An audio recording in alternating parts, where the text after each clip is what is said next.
In the summer of 1887, a Choctaw boy named Samuel Folsom was hunting squirrels along the banks of the Kiamichi River in the Indian Territory. He was perhaps 12 years old enough to carry his father's muzzleloader and to know the woods well, but young enough that the world still held mysteries that made his blood run cold. The sun was high and the cicadas were screaming when he found the whispering tree, and he did not know then, could not have known, that what he had discovered would unravel a secret kept by the territory itself, a secret that involved the Bureau of Indian Affairs, a disbanded troop of buffalo soldiers, and the strange, whistling death of a white man who had no business being buried on Choctaw land. Samuel Folsom was the grandson of Israel Folsom, a Choctaw chief who had signed the Treaty of Dancing Rabbit Creek, and he had been raised with the understanding that the world was full of things that did not concern him. The Indian Territory was a place of forced removal and broken promises, a land where the 5 civilized tribes had been compelled to rebuild their nations from the ashes of their eastern homelands. The Choctaw had come first, walking the Trail of Tears in 1831, 2 years before the Cherokee would make their own grim journey. They had brought their cattle and their slaves and their cotton seeds, and they had tried to build a new Mississippi in the red clay of what would become Oklahoma. But the territory was not their own, not truly. The federal government kept them on a leash, and the land was always being carved away by the Dawes Commission surveyors and the encroachments of white settlers who pushed in from the borders like water through a cracked dam. Samuel did not know these political realities in full. He knew only that his father, Moses Folsom, had told him to stay away from the eastern edge of the hollow, a deep cut in the earth where the Kiamichi bent around a limestone bluff.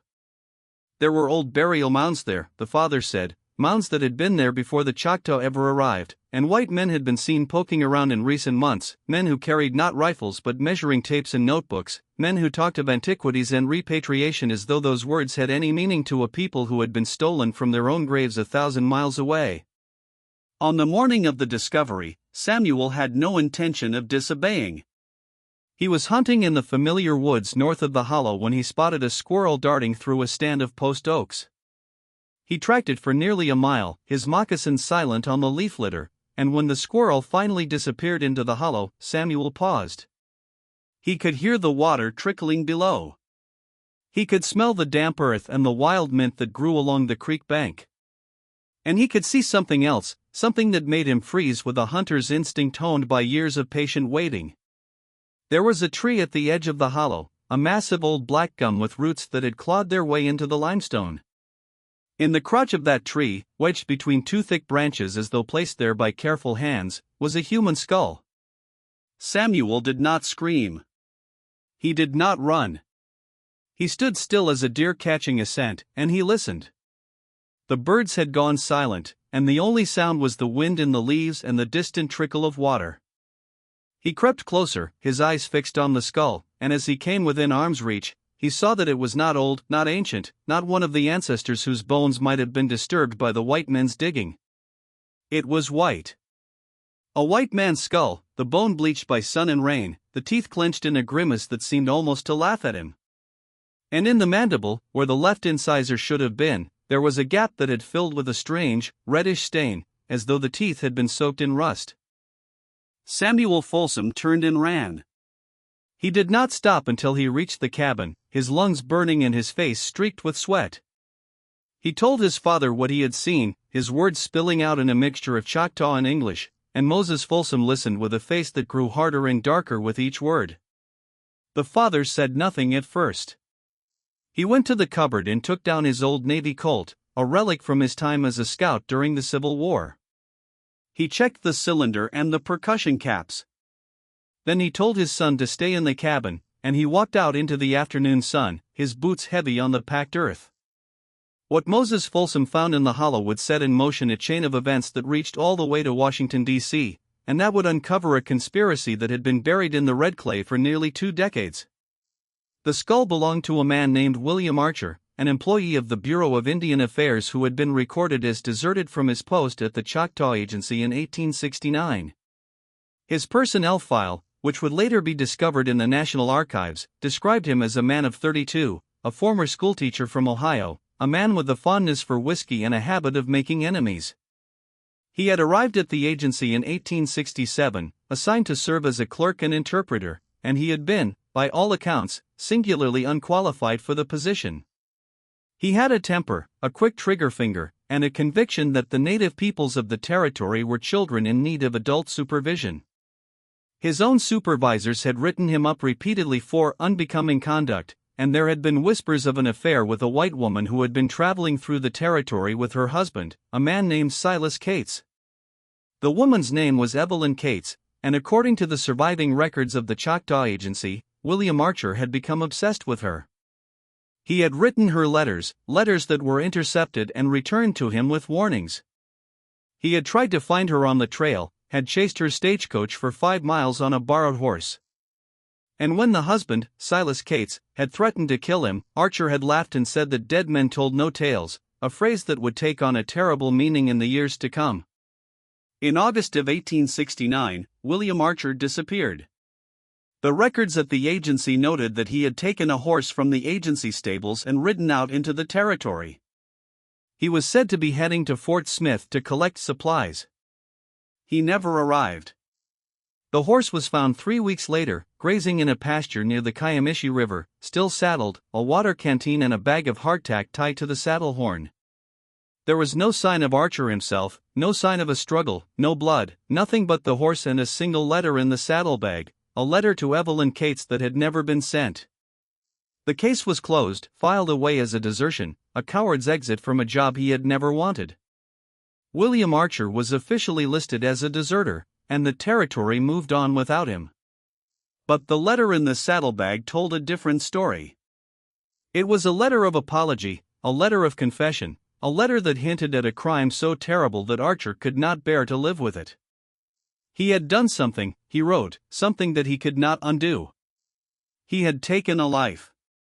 He had killed a man in the hollow, a man whose name he could not bring himself to write. And he was going to the hollow to make amends, to find the man's skull and give it a proper burial. Whether he intended to do this before taking his own life, or whether he meant to make amends and then flee, no one would ever know. For 18 years, the skull sat in the black gum tree, a silent witness to a crime that had been buried by bureaucracy and indifference. But Samuel Folsom's discovery was about to change everything. Moses Folsom was a man accustomed to silence. He had been 12 years old when his family was forced to leave Mississippi, and he had walked the Trail of Tears with a rifle in his hands and a sister on his back. He had seen his grandmother die of dysentery along the road, and he had buried her in a shallow grave with his own hands. He had grown up hard in the territory, learning to hunt and farm and fight, and he had earned his place as a respected elder of the Choctaw Nation. He was a farmer, a cattleman, and a man who knew the law better than most whites who claimed to represent it. He had no patience for foolishness, and less for lies, and when he found the skull in the black gum tree, he knew immediately that what he was dealing with was a crime that had been deliberately covered up.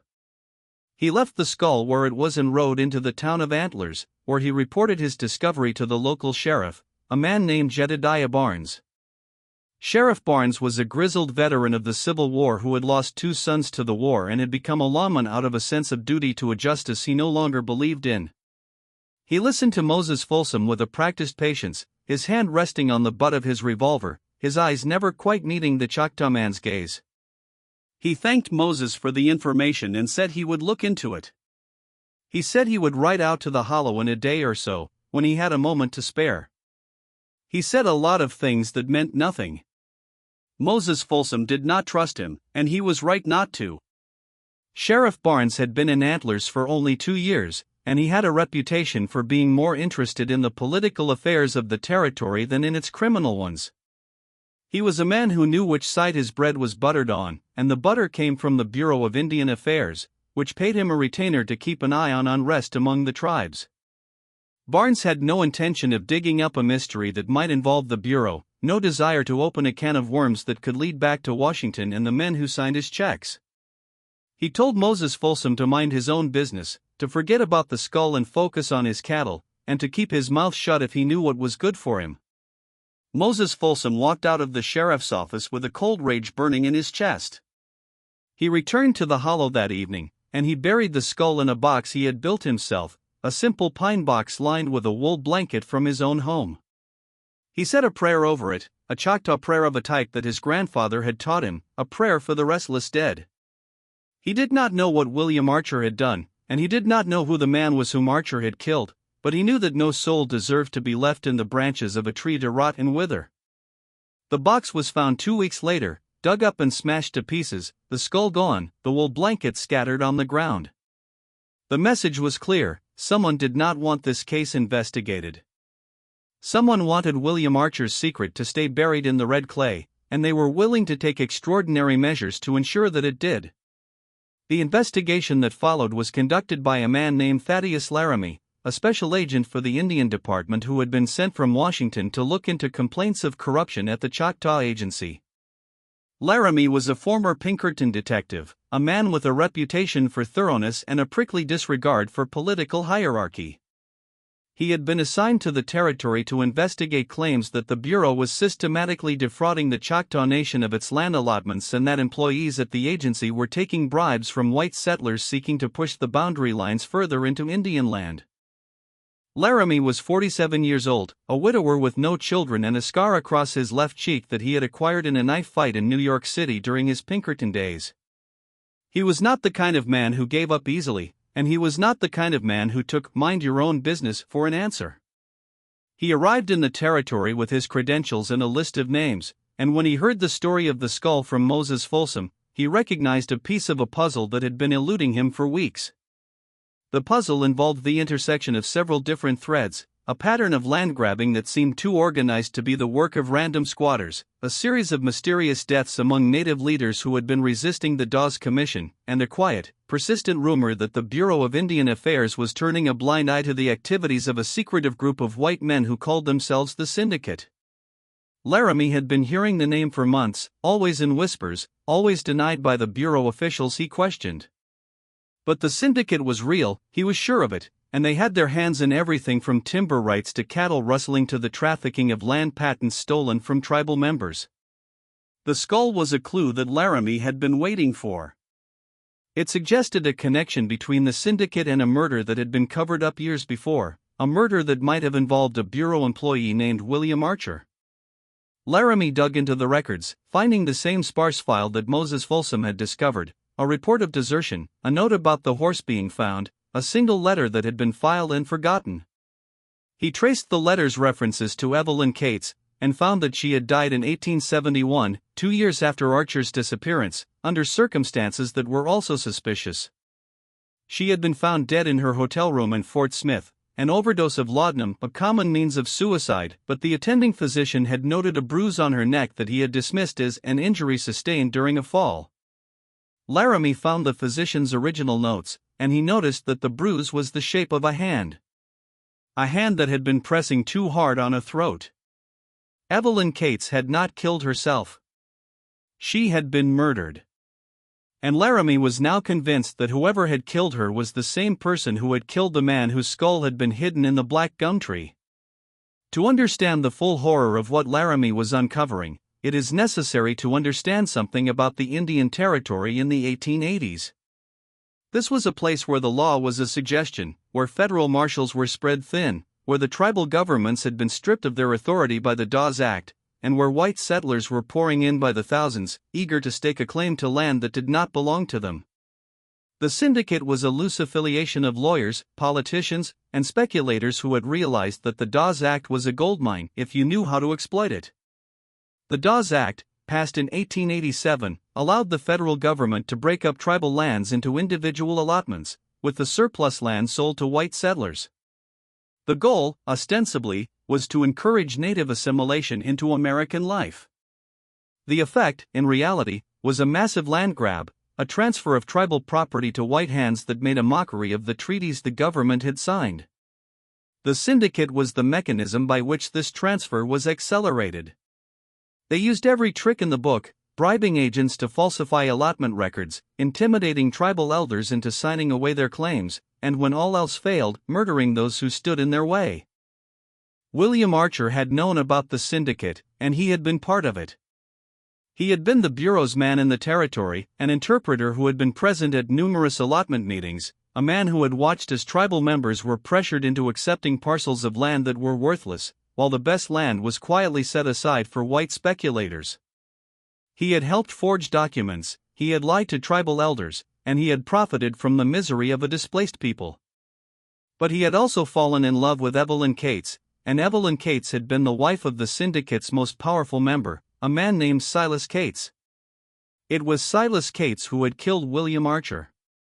And it was Silas Cates who had sent the message to Moses Folsom by digging up the skull and destroying the box. Silas Cates was not just a murderer, he was a man who had built an empire on the backs of the Choctaw in Cherokee and Creek, a man who had bribed senators and governors, a man who had the Bureau of Indian Affairs in his pocket. He was untouchable, or so he believed, and the secret of William Archer's death was the one thread that could unravel everything. Thaddeus Laramie knew that he was treading on dangerous ground. He had been warned by his superiors in Washington to limit his investigation to corruption at the agency, to avoid digging into political matters that could embarrass the administration. He had been told, in no uncertain terms, that the syndicate was off limits, that some stones were better left unturned. But Laramie was not the kind of man who took orders, and he was not the kind of man who could turn a blind eye to a murder, even a murder that had happened 20 years before. He began his investigation in earnest, traveling deep into the territory to interview Choctaw elders who remembered William Archer. He found that Archer had been universally despised, a man who had used his position to cheat and threaten and steal. But he also found something else, a pattern of deaths that seemed to follow Archer's activities. Native leaders who had protested the syndicate's encroachments had a habit of dying in suspicious accidents. Their bodies had been found in rivers or at the bottom of ravines, and the Bureau had always ruled the deaths as unavoidable. Laramie began to suspect that Archer had been more than just a clerk and interpreter, he had been the syndicate's enforcer, a man who had been paid to make problems disappear. The question that consumed Laramie, the question that drove him forward, was simple: how did William Archer go from being the syndicate's man to being a dead man whose skull was found in a tree? The answer lay in the letter Archer had written to Evelyn Cates, the letter that had been found in his saddlebag. Laramie had the letter transcribed and analyzed, and he found hints of a crisis of conscience, a moment of clarity that had led Archer to confront his crimes. He had realized that the syndicate was not just stealing land, it was stealing lives, and he had been a part of it. He had wanted to atone, to expose the syndicate's activities, and to do so, he had needed Evelyn Cates's help. He had asked her to meet him at the Hollow, to bring the evidence she had gathered against her husband, evidence that could bring the syndicate down. But someone had been waiting for him. Someone had killed him. And that someone, Laramie was now certain, was Silas Cates himself. Laramie faced a problem, however. He could not prove that Silas Cates had killed Archer, and he could not prove that the skull found by Samuel Folsom was Archer's.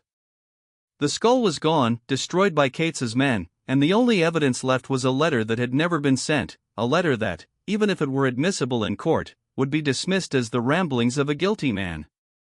Laramie needed something more, something that could break Cates wide open.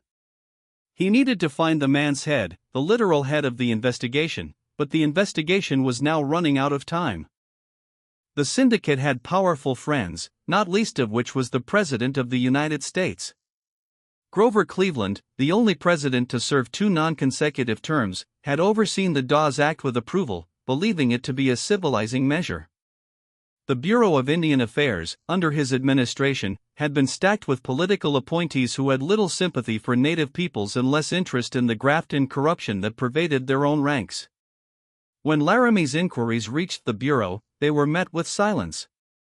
When he requested a warrant for Silas Cates's arrest, he was told that there was insufficient evidence. And when he threatened to go to the press with his findings, he was warned that such an action would result in his immediate termination and possibly prosecution for defamation. Laramie had always operated with a certain degree of autonomy. He was a special agent, not a Bureau employee, and he had his own network of informants and allies. But he was still bound by the law, and he knew that if he was fired, the investigation would die with him. He decided to take a gamble, to force the issue. He arranged a meeting with Silas Cates at a hotel in Fort Smith, ostensibly to negotiate a deal. Cates arrived with 2 bodyguards and a smirk, confident that he had the upper hand. He told Laramie that he had evidence of Archer's guilt, that Archer had been a thief and a murderer, that his death was a tragedy, yes, but a necessary one. He hinted that he had information that would exonerate himself if Laramie pressed too far. He was the classic Old West villain, smooth and dangerous, and he treated Laramie's threats with the contempt they deserved. But Laramie had one piece of evidence that Cates did not know about. He had found a diary belonging to a Choctaw woman named Nancy Sampson, who had been a servant in the Cates household in 1869. Nancy Sampson had died 2 years after the Archer murder, also under suspicious circumstances, a fall from a horse that had been reported as an accident but that her family had always believed was murder. In her diary, Nancy Sampson had written about a secret she had overheard, Silas Cates and his men discussing a murder in the hollow. She had written a description of where they had hidden the body, a description that matched the location where Samuel Folsom found the skull. And she had written the name of another witness, a freedman who had been working at the Cates ranch at the time, a man named Augustus Twine. Laramie found Augustus Twine in a freedman's settlement outside Fort Smith, a community of former slaves who had been displaced by the Civil War and were now scraping out a living as sharecroppers and laborers. Twine was in his 70s, bent and frail, but his eyes were sharp and his memory was long. He confirmed everything Nancy Sampson had written. He had been there, he said, when Silas Cates and his men had killed William Archer. He had been told to dig the grave, but Cates had decided instead to leave the body in the tree, a warning to anyone who might think of betraying the syndicate. Twine had been afraid for his life, had kept the secret for 20 years, but now, with Laramie's assurance that he would be protected, he was willing to testify. The case that Laramie built against Silas Cates was airtight, but it was too late. Cates had been tipped off by someone in the Bureau, and he had fled the territory, taking with him his fortune and his secrets. He was never caught, never tried, never convicted. Laramie's investigation was shut down, his findings sealed in a file that would not be opened for another century. And the skull of William Archer, the symbol of a forgotten crime, was lost forever, buried in a grave that no one could find. But the story does not end there, for the mystery of the hollow is a story of ghosts, and the most persistent ghost of all was the one that haunted the syndicate itself. The killings did not stop with William Archer. The syndicate continued to operate, its members protected by a web of corruption that reached all the way to the highest levels of government. They grew rich off the land they had stolen, and they grew bold, believing that they were untouchable. But the Choctaw people remembered. They kept the legends alive, passed down through generations, and they waited for a reckoning. The reckoning came, in a way, with the discovery of the documents. In the 1930s, a lawyer investigating the Bureau of Indian Affairs stumbled upon the file Thaddeus Laramie had compiled. He found the statements from Augustus Twine, the diary of Nancy Sampson, and the letter William Archer had written to Evelyn Cates. He published a series of articles in a Tulsa newspaper, and for the first time, the American public learned of the conspiracy that had been buried in the Indian Territory for decades. The syndicate was exposed, its remaining members prosecuted for a litany of crimes that included fraud, bribery, and murder. But the key figure, Silas Cates, had escaped justice, and he died in obscurity, a rich man who had never faced the consequences of his actions. There is a coda to this tale, a strange and haunting epilogue that brings us back to the hollow and the tree where a skull was once found. In 1948, a group of historians from the University of Oklahoma visited the site of the murder, hoping to find the remains of William Archer and give them a proper burial. They had with them a copy of Nancy Sampson's diary and a map that she had drawn, a map that showed the location of the tree. They found the tree, or what was left of it, a dead stump blackened by lightning, and they dug around its roots until they found a small stone, set in the earth, with the initials WA carved into it. Beneath the stone was a copper box, and inside the box was a letter, written on Bureau of Indian Affairs letterhead, dated 1869. It was a letter from William Archer to his mother, a letter he had written on the day he died, and it contained his final confession. He had killed a man, he wrote, a man whose name he would not reveal, but whose death he could not live with. He had killed him for money, for the syndicate, but he had later realized that the man was innocent, a Choctaw farmer whose land the syndicate had wanted. He had been haunted by the man's ghost, haunted by the sound of whistling in the trees, a whistling that seemed to come from nowhere and everywhere, a sign that the spirit of the murdered man was still restless, still seeking justice. The letter ended with a plea: "If you find this, Mother, know that I loved you. I am going to the hollow to do what I should have done long ago. I am going to bury the man I killed, and I am going to ask for his forgiveness." Whether William Archer found the forgiveness he sought, we will never know.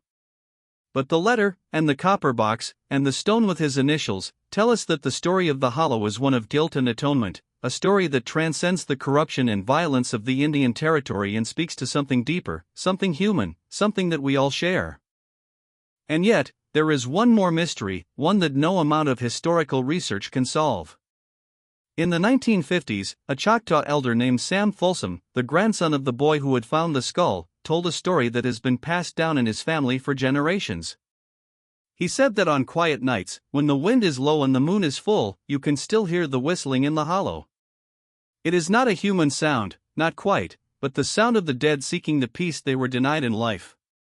It is the sound of William Archer, perhaps, or the sound of the man he killed, a sound that drifts up from the red clay and the limestone bluff, a sound that reminds us that some stories do not end, that some secrets are never truly uncovered, that justice is a thing that belongs to the living, but that death sometimes does not erase the crimes of the powerful. The whistling in the hollow. It is the sound of history itself, a wind that blows through the cracks of our record-keeping, our archives, our legal systems, a wind that whispers the names of the forgotten, the disenfranchised, the murdered.